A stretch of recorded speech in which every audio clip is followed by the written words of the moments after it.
चलिए, तो आज की क्लास में सभी का स्वागत है। विजुअल आर्ट में मैं नूपुर सिंह। हम लोग कल की क्लास में पढ़ रहे थे मध्ययुगीन कला, यूरोपियन कला में, और उसमें हमने दो शैलियों को देखा था, ईसाई और बाइजेंटाइन कला को। आज हम लोग उसी काल में, उसी क्रम में पहले पढ़ेंगे रोमनस्क शैली को और इसके समय के बारे में। हालांकि रोमनस्क शैली में अत्यधिक काम नहीं हुआ है, लेकिन फिर भी हमें इसके विषय में थोड़ी सी जानकारी करनी चाहिए। तो चलिए, इसका समय क्या था? ये 1100 से 1300 ईस्वी तक इसका समय माना गया। 1100 ईस्वी से 1300 ईस्वी तक इसका समय रहा। ठीक है, 1100 ईस्वी से कब तक रही? तो 1300 ईस्वी तक इसका समय रहा। यह शैली 11वीं और 12वीं शताब्दी में फ्रांस में फली फूली। क्या हुआ? 11वीं और 12वीं शताब्दी में, शती लिख लीजिए, शती में फ्रांस में फली फूली। यानी कि किस क्षेत्र की थी ये, यानी इस किस राज्य में? तो इसका जो है राज्य कह रहे हैं, किस देश में? तो देश में नहीं, देश में यानी कि इसका जन्म कहाँ हुआ था? फ्रांस देश में हुआ था। कभी कभी जबान लड़खड़ा जाती है। समय क्या था? 1100 से 1300 ईस्वी, और 11वीं से 12वीं सदी हम मान सकते हैं। ठीक है। रोमन साम्राज्य के पतन के बाद गोथिक शैली, और जब रोमन साम्राज्य था उसका जब पतन हो रहा था, यानी कि जब रोमन साम्राज्य का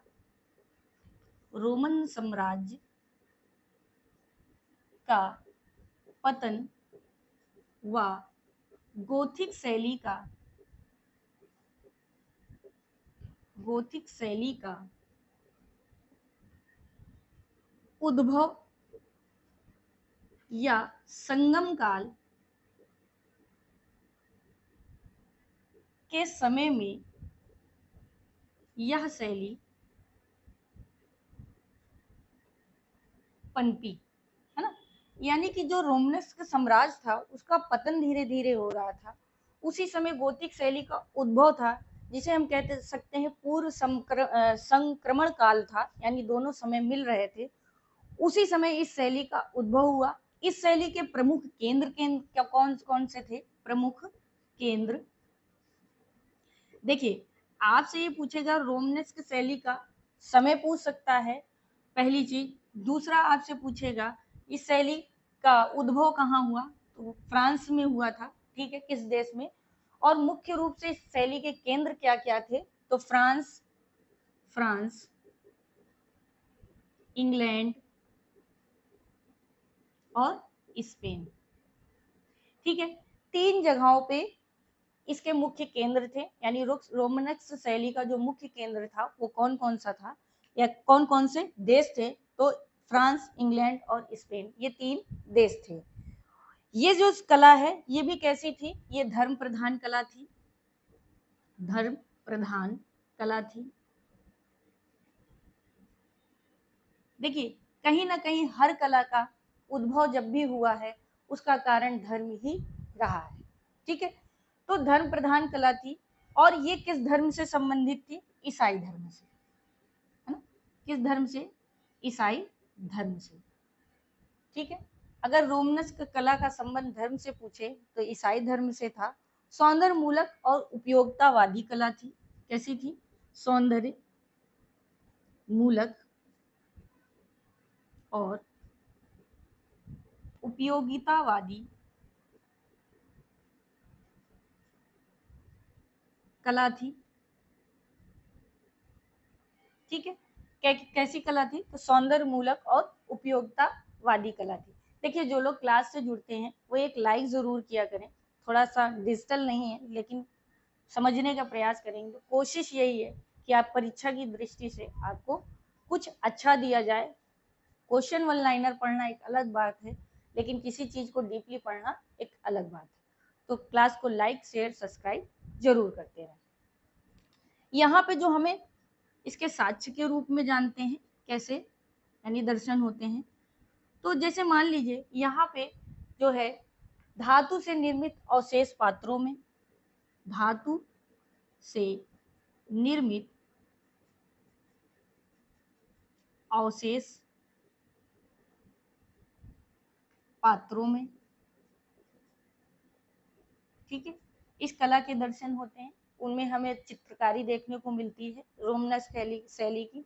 वेदिकाओं तथा गिरजाघरों में, वेदिकाओं तथा गिरजाघर में,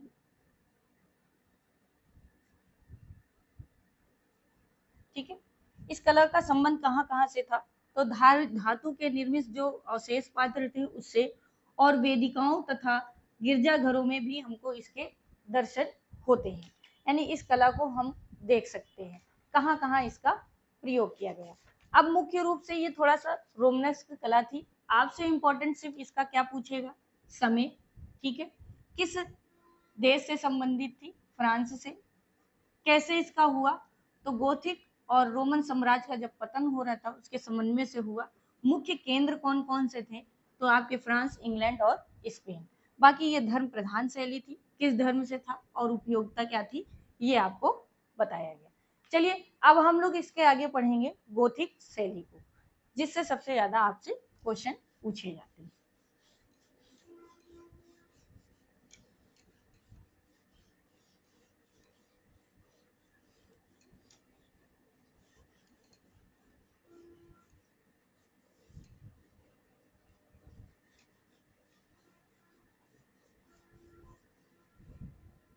अब आइए बात करेंगे हम लोग गोथिक शैली।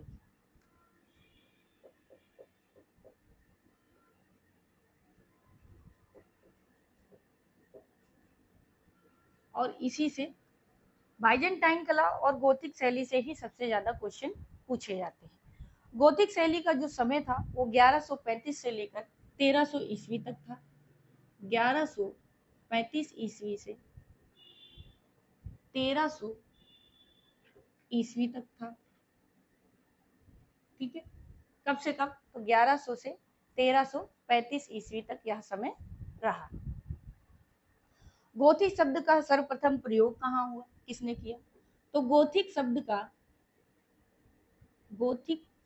का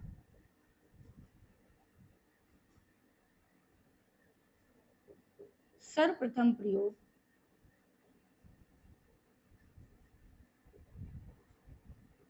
ठीक है। तो गोथिक शब्द का सर्वप्रथम प्रयोग इतिहास कलाकार, ठीक है, यानी इटालियन कलाकार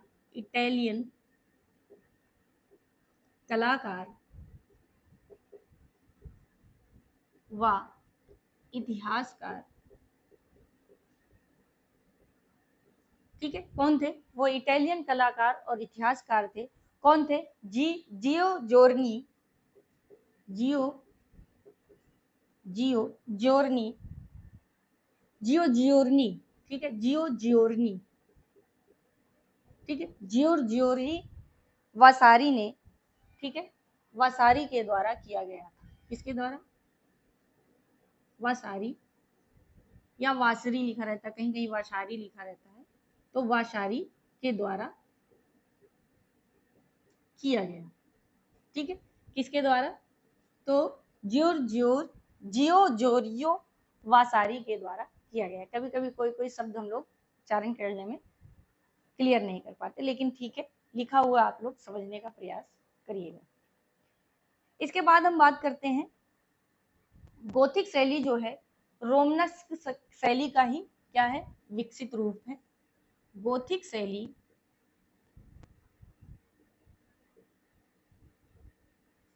रोमनस्क कला का विकसित रूप है।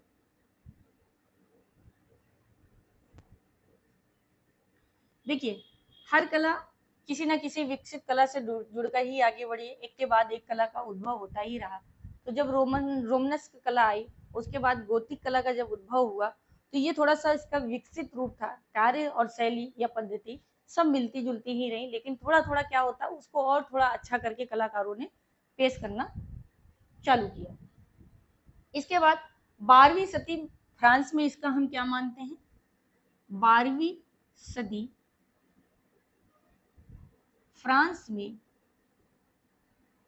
ठीक है, इस शैली का जो है उद्भव हुआ, ठीक है, फ्रांस में उद्भव हुआ।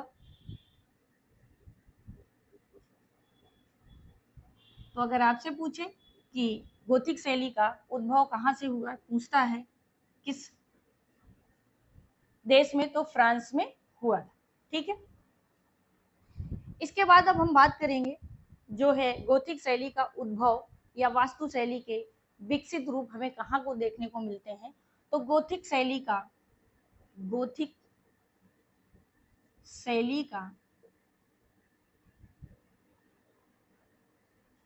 उद्भव व विकसित रूप के दर्शन हमें कहाँ होते हैं, तो इसके हमें दर्शन होते हैं गिरजाघर वास्तु कला शैली पर। गिरजाघर वास्तु कला शैली, है ना। देखिए क्वेश्चन पूछता है कि गोथिक शैली के दर्शन हमें कहाँ पे या वास्तुकला शैली के दर्शन कहाँ प्राप्त होते हैं, तो गिरजाघर वास्तुकला शैली पे इसके दर्शन हमें प्राप्त होते हैं। ऐसा आंसर आप सही करेंगे। अब हम बात करेंगे गिरजाघर की वास्तुकला शैली के रूप में भी हम गोथिक शैली को जानते हैं। आगे हम बात करेंगे यहाँ जो निर्माण होते थे, भवन निर्माण, वो कैसे किए जाते थे, इस शैली का क्या कार्य था, कैसे कैसे ये कार्य करती रही। चलिए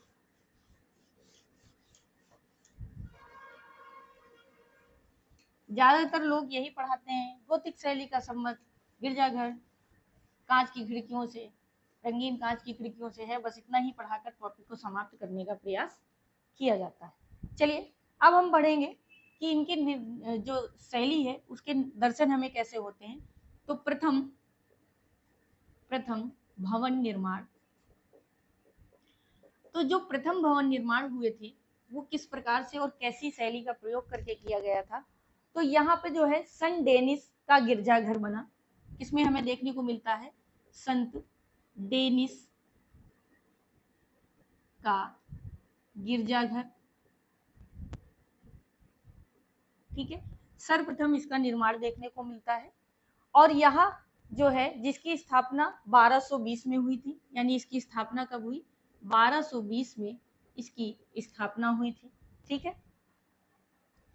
और फ्रांस के शासक एबोर्ड जूसर, सॉरी, फ्रांस के जो शासक थे एबोर्ड सूजर ने किया था। किसने किया था, फ्रांस के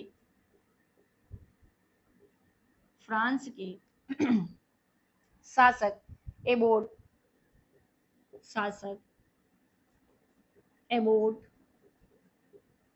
सूजर, ठीक है। फ्रांस के जो राजा थे एबोर्ड सूजर, इन्होंने किया था। और कहाँ किया था, तो इन्होंने किया था पेरिस में। अब आपसे क्वेश्चन पूछेगा सन डेनिस का गिरजाघर कहाँ है, तो ये पेरिस में है। किसके द्वारा निर्मित किया गया था, एबोर्ड सूजर के द्वारा निर्मित किया था। समय क्या था, तो 1220 में हुआ था। कहाँ हुआ था, तो फ्रांस में हुआ था।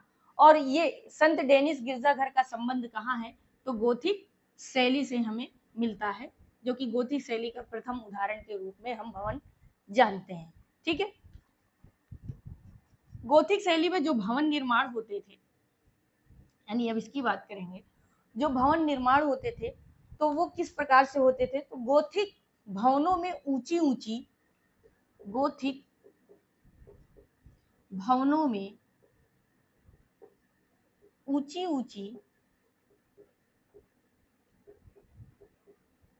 ऊंची दीवारों को बाहर से सहारा देकर निर्माण किया जाता था। ऊंची ऊंची दीवारों को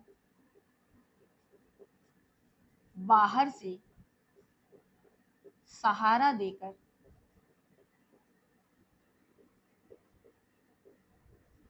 निर्माण किया जाता था।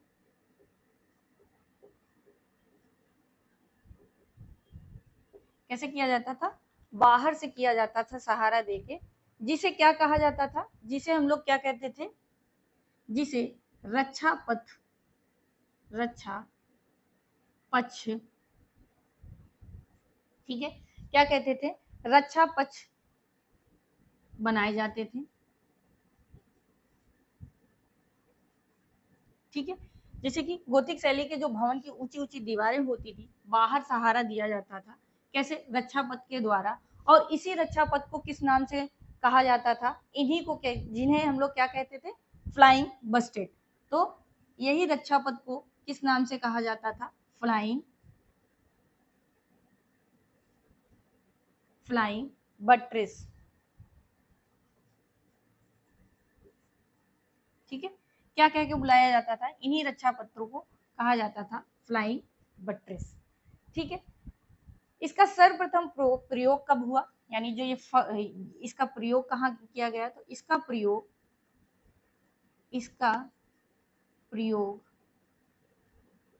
सर्वप्रथम कहाँ हुआ था, तो इसका प्रयोग सर्वप्रथम चार्ट्रेस गिरजाघर में हुआ था। कहाँ हुआ था, चार्ट्रेस गिरजाघर में, गिरजा घर में, जिसका निर्माण समय क्या था, तो इसका निर्माण समय था 1794। और कहाँ हुआ था, तो फ्रांस में। देखिए संबंध कहाँ से था शैली का, फ्रांस से, तो इसीलिए इसका निर्माण भी कहाँ हुआ, सर्वप्रथम फ्रांस में। ठीक है, ये थोड़ी भूमिका थी। थोड़ी जगह लेने के बाद आपको समझाएंगे कि इसका जो है प्रयोग कहाँ कहाँ हुआ था। तो जो भवन निर्माण किए जाते थे, उनकी जो ऊंची ऊंची दीवारें होती थी, ठीक है, उसमें रक्षा पथ बनाया जाता था, जिसे हम लोग फ्लाइंग बट्रेस कहते थे। और अब आगे हम थोड़ी सी जो कलाकार है वो किस प्रकार से रचना करते थे। तो गोथिक भवनों को विशुद्ध गोथिक भवनों को विशुद्ध ज्यामिति, ठीक है, विशुद्ध ज्यामिति, ज्यामिति लिखे या ज्यामिति लिख लीजिए, विशुद्ध ज्यामिति आकारों की प्रचुरता से, आकारों की प्रचुरता के साथ निर्माण किया जाता था, एवं स्तंभों, शीर्ष स्तंभों एवं स्तंभों, शीर्ष स्तंभों, ठीक है, स्तंभों, शीर्ष स्तंभों और मेहराबों आदि के रूप में, और मेहराबों आदि के रूप में,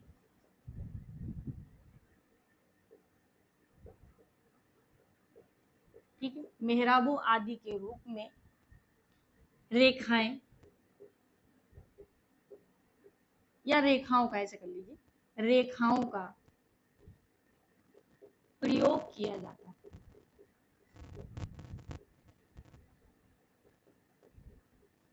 ठीक है, तो ये थोड़ी सी संरचना थी कि जब चित्रण बनाए जाते थे तो कैसे बनाए जाते थे, किस आधार पे बनाए जाते थे।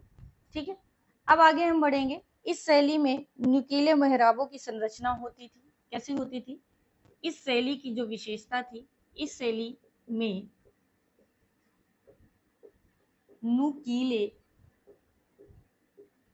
मेहराबों की, नुकीले मेहराबों की संरचना होती थी, संरचना होती थी, संरचना यानी उसकी रचना, ठीक, होती थी। और इसकी अब मुख्य विशेषता करेंगे कि मुख्य विशेषता क्या थी, मुख्य रूप से किस लिए जानी जाती थी, मुख्य विशेषता। तो जो इस शैली की मुख्य विशेषता के रूप में हम जानते हैं, तो इसकी मुख्य विशेषता है रंजित कांच की खिड़कियां। क्या है, रंजित कांच की खिड़की। देखिए, बाइजेंटाइन कला का प्रयोग मणिकुट्टम शैली से होता था, उसमें कांच के और टाइल्स के या पत्थरों के टुकड़ों का प्रयोग किया जाता था। ठीक है, लेकिन यहाँ पे जो गोथिक शैली है वो ज्यादातर किस लिए प्रसिद्ध थी? रंगीत या रंजित कांच की खिड़कियों के लिए यह प्रसिद्ध थी, जिसका प्रयोग किसमें किया जाता था? खिड़की के दरवाजे व खिड़की में, दरवाजों में भी प्रयोग किया जाता था। ठीक है, दरवाजों में भी इसका प्रयोग किया जाता था। रंगीन कांच के टुकड़ों का चित्र बनाया जाता था, यानी जो कांच के टुकड़े थे, कांच के टुकड़ों से चित्र या चित्रण किया जाता था, चित्रण किया जाता था। ठीक है, कैसे? तो कांच के जो छोटे छोटे टुकड़े होते थे, आज भी ये शैली में है, प्रचलन में। आज भी फ्रांस में और अब इधर भी देखने को मिलता है कि रंगीन जो कांच होते हैं उनके छोटे छोटे टुकड़ों के द्वारा चित्रकारी की जाती है।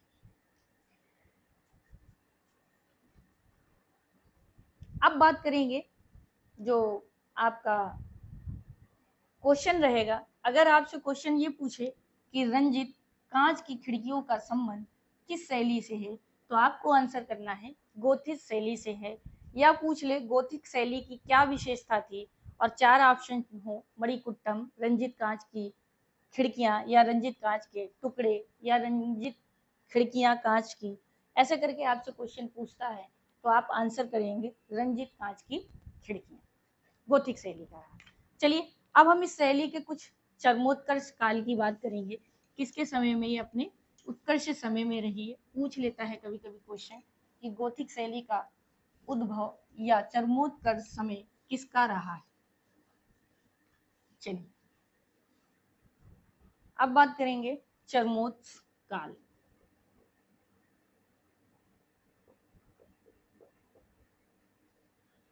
चरमोत्कर्ष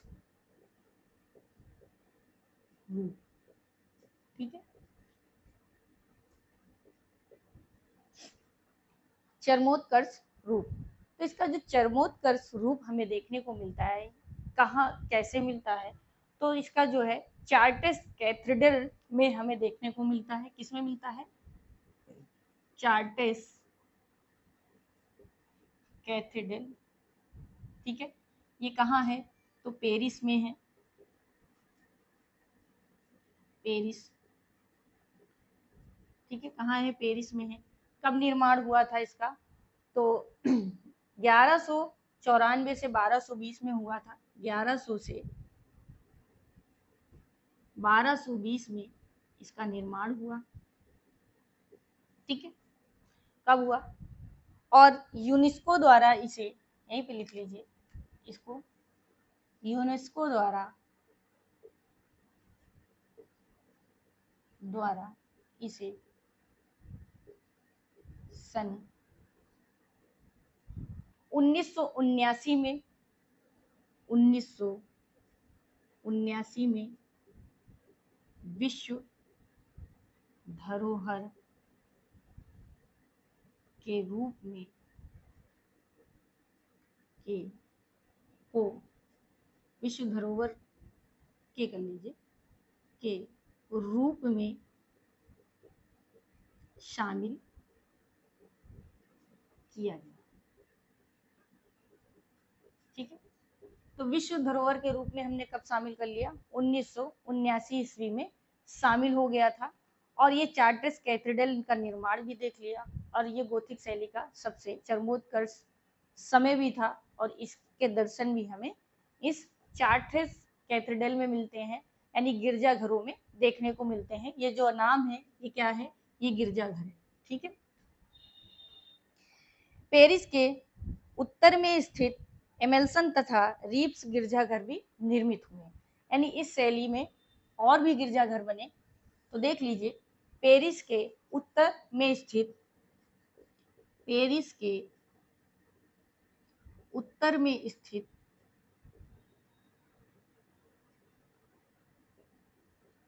स्थित कौन सा? तो उत्तर में स्थित एमिएंस, एमिएंस, एमिएंस व रीप्स गिरजाघर, एमिएंस व रीप्स गिरजाघर, ठीक है, रीप्स गिरजाघर के दर्शन होते हैं, जो कि दोनों कब बने थे, 12वीं 13वीं तक बने थे, क्योंकि जो आपकी गोथिक शैली है इसको तो 13वीं तक माना जा सकता है, ठीक है। और जो रीम्स गिरजाघर है ये उच्चतम शास्त्रीय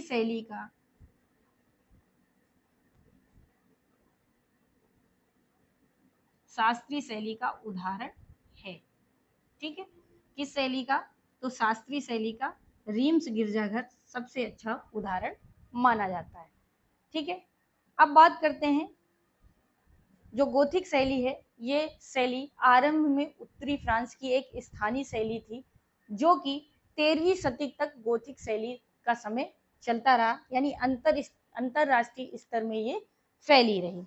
अब इस शैली के मुख्य केंद्रों के बात करेंगे और मुख्य कलाकार के बात करेंगे, कौन से कलाकारों ने इस शैली में जुड़कर कार्य किया, और इसी क्रम में हम उन्हीं कलाकारों को भी पढ़ लेंगे ताकि आपको ये याद रहे कौन सा कलाकार किस शैली से संबंधित रहा है। तो गोथिक शैली के प्रमुख केंद्र, ठीक है, इस शैली के प्रमुख केंद्र कौन कौन से थे, तो इस शैली के केंद्र है फ्रांस, जर्मनी,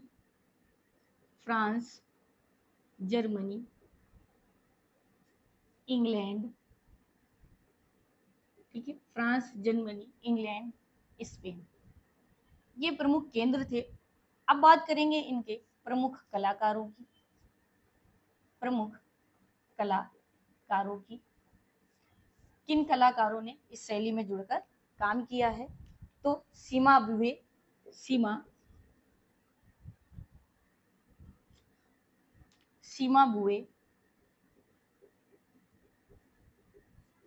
ठीक है, सीमा बुए जिन्हें सीमाबियो भी बोलते हैं, सीमा बुए, जियोत्तो,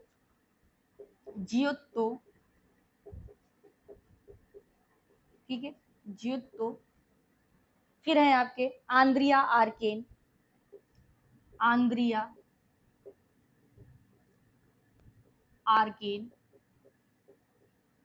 ठीक, आंद्रिया आर्केन के बाद है आपके दुच्चियो, इन्हीं को कहीं कहीं दूचियो भी कहते हैं, दूसियो लिख के आ जाता है, क्या लिख के आ जाता है, दूशियो भी लिख के आ जाता है, तो जानते रहिए एक ही हैं, ठीक है। इसके बाद है मार्टिन,